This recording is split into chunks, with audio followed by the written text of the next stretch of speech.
West Bank, Lebanon, गजा, Yemen, Iraq, Iran और Saudi अरब तक पूरे इलाके में बढ़ते तनाव की तस्वीर को और ज़्यादा खतरनाक बना दिया है।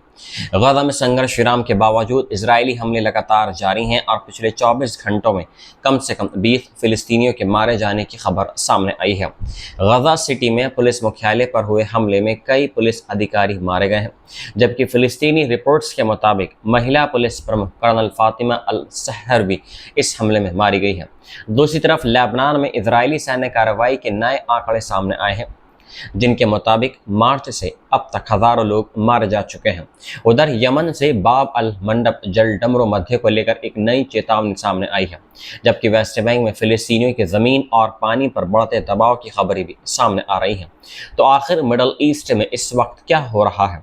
क्या संघर्ष विराम सिर्फ कागजों तक सीमित रह गया है, और क्या गजा से शुरू हुआ ये तनाव पूरे इलाके को एक और बड़े टकराव की तरफ धकेल रहा है? आइए पूरी खबरों को विस्तार से समझते हैं क्या है। सबसे पहले बात करते हैं गजा की, जहां इजरायली हवाई हमले और ड्रोन हमले लगातार जारी रहने की खबरें सामने आ रही हैं। रिपोर्ट्स के मुताबिक पिछले 24 घंटों में कम से कम 20 फिलिस्तीनी मारे गए हैं। ये घटनाक्रम उस संघर्ष विराम के बावजूद सामने आया है जिसका ऐलान अक्टूबर 2025 में किया गया था। लेकिन ज़मीनी हालात ये सवाल खड़ा कर रहे हैं कि अगर संघर्ष विराम मौजूद है तो फिर गजा में लगातार हवाई हमले और लोगों की मौतें क्यों हो रही हैं? गजा सिटी में एक बड़ा हमला पुलिस मुख्यालय पर हुआ है। वहां इमरजेंसी टीमें मलबे और तबाही के बीच लोगों को निकालती नजर आई हैं। रिपोर्ट्स के मुताबिक इस हमले में कई लोग मारे गए हैं और कई इसमें घायल बताए गए हैं। हमास ने इस कार्रवाई को एक नया युद्ध अपराध करार दिया है और कहा है कि इजराइल ने नागरिक, पुलिस और निहत्थे लोगों को निशाना बनाया है। इजराइल की तरफ से ये कहा गया है कि हमला कथित तौर पर प्रतिरोध से जुड़े लोगों को निशाना बनाकर किया गया था, लेकिन हमास ने इस दावे को पूरी तरीके से खारिज कर दिया है। फिलिस्तीनी सूत्रों के मुताबिक इस हमले में गजा की महिला पुलिस प्रमुख कर्नल फातिमा अल सहर भी मारी गई, जिनके साथ कई अन्य पुलिस कमांडरों के मारे जाने की खबर सामने आई है।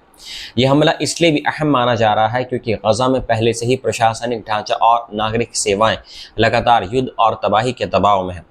पुलिस मुख्यालय जैसे ठिकानों पर हमला स्थानीय कानून व्यवस्था और राहत कार्यों को भी प्रभावित कर रहा है। इसी बीच गजा में एक पुराने और बेहद दर्दनाक मामले को लेकर भी नई कार्रवाई की खबर सामने आई है। इजरायली सेना ने एक बच्ची हिंद रजब और उसके परिवार के सदस्यों की मौत के मामले में आपराधिक जांच शुरू की है। जनवरी 2024 में हिंद अपने परिवार के साथ इलाके से निकलने की कोशिश कर रही थी। रिपोर्ट्स के मुताबिक परिवार की गाड़ी वहां पर फंस गई और उसके बाद गोलीबारी में हिंद समेत उसके परिवार के कई सदस्य इसमें मारे गए थे। इस घटना में हिंद की 15 साल की रिश्तेदार लैन भी शामिल थी, जिसने मदद के लिए पैरामेडिक्स को फ़ोन किया था। बाद में वे भी इसमें मारे गए। शुरुआत में इजराइल ने इस घटना में अपनी जिम्मेदारी से इनकार किया था और कहा था कि इस इलाके में ना तो उसके टैंक मौजूद थे और ना ही सैनिक मौजूद थे। लेकिन स्वतंत्र जांचों और संयुक्त राष्ट्र से जुड़ी जांच में शुरुआती दावे पर सवाल उठे और निष्कर्ष अलग अलग सामने आए। अब इजरायली सेना द्वारा इस मामले में आपराधिक जांच शुरू किए जाना बेहद महत्वपूर्ण माना जा रहा है, क्योंकि गजा में हजारों परिवारों के लिए सबसे बड़ा सवाल सिर्फ ये नहीं है कि उनके अपने लोग इसमें मारे गए हैं, बल्कि ये भी है कि आखिर उनकी मौत के लिए जिम्मेदार कौन है और क्या कभी किसी को जवाबदेह इसमें ठहराया जाएगा। लेकिन कहानी सिर्फ गजा तक सीमित नहीं है। वेस्ट बैंक में भी हालात लगातार महत्वपूर्ण होते जा रहे हैं। रमल्ला के पश्चिम में स्थित उम्मा अल सफ़ा गांव को लेकर रिपोर्ट सामने आई है कि वहां फिलिस्तीनी ज़मीन पर इजरायली सेटलर्स का नियंत्रण लगभग पूरी तरह बढ़ गया है। रिपोर्ट्स के मुताबिक गांव की कुल करीब 4,800 दुनम ज़मीन में से 4700 से ज़्यादा दुनम पर कब्जा या नियंत्रण हो चुका है। सोचिए, एक छोटा सा गांव जिसकी आबादी 1000 से भी कम हो और उसकी ज़मीन वहां रहने वाले लोगों की खेती, रोज़गार और ज़िंदगी का आधार है। वहां अब लोगों की पहुंच लगातार सीमित हो रही है। रिपोर्ट्स में कहा यह गया है कि सेटलर्स ने बुलडोज़र के जरिए ज़मीन समतल करनी शुरू कर दी है और अलग अलग सेटलमेंट आउटपोस्ट को जोड़ने के लिए सड़क बनाने की तैयारी की गई है। स्थानीय लोगों का कहना है कि जैतून के पेड़ भी उखाड़े जा रहे हैं। जैतून के पेड़ फिलिस्तीनियों के लिए सिर्फ खेती का साधन नहीं है, बल्कि उनकी ज़मीन, रोजगार और पहचान का भी एक हिस्सा है। गांव परिषद के प्रमुख मरवान सबाह ने एक बेहद दर्दनाक बात कही है। उनके मुताबिक गांव के लोग कब्रिस्तान तक नहीं पहुंच पा रहे हैं और हालात ऐसे बन गए हैं कि किसी की मौत होने पर दफनाने के लिए भी भारी मुश्किल पैदा हो रही है। रिपोर्ट्स के मुताबिक पिछले कुछ महीनों में ही गांव की ज़मीन पर कई नए आउटपोस्ट स्थापित किए गए हैं। इसका मतलब यह है कि ज़मीन पर कंट्रोल की लड़ाई सिर्फ एक राजनीतिक मुद्दा नहीं रहा, बल्कि अब ये रोज़मर्रा की ज़िंदगी, खेती, पानी और यहाँ तक कि लोगों के दफनाने के अधिकार तक पहुँच चुकी है। वेस्ट बैंक के जॉर्डन वैली इलाके से भी बेहद गंभीर खबर सामने आई है।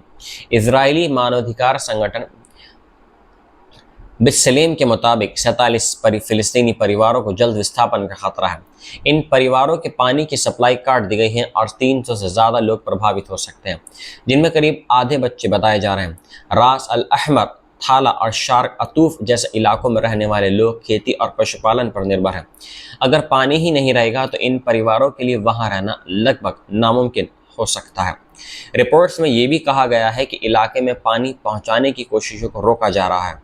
यही नहीं, उत्तरी जॉर्डन वैली में एक नए अलगाव अवरोध या बैरियर की तैयारी की खबर भी सामने आई है, जिसे क्रिम्सन थ्रेड कहा जा रहा है। ये कथित तौर पर करीब 22 किलोमीटर के इलाके तक फैला हो सकता है। ऐसे में सवाल उठ रहा है कि क्या वेस्ट बैंक में ज़मीन, पानी और आवाजाही पर नियंत्रण की नई व्यवस्था बनाई जा रही है और इसका वहां रहने वाले फिलिस्तीनियों के भविष्य पर क्या असर पड़ सकता है। अब रुख करते हैं लेबनान की तरफ, जहां हालात और भी ज़्यादा खतरनाक दिखाई दे रहे हैं।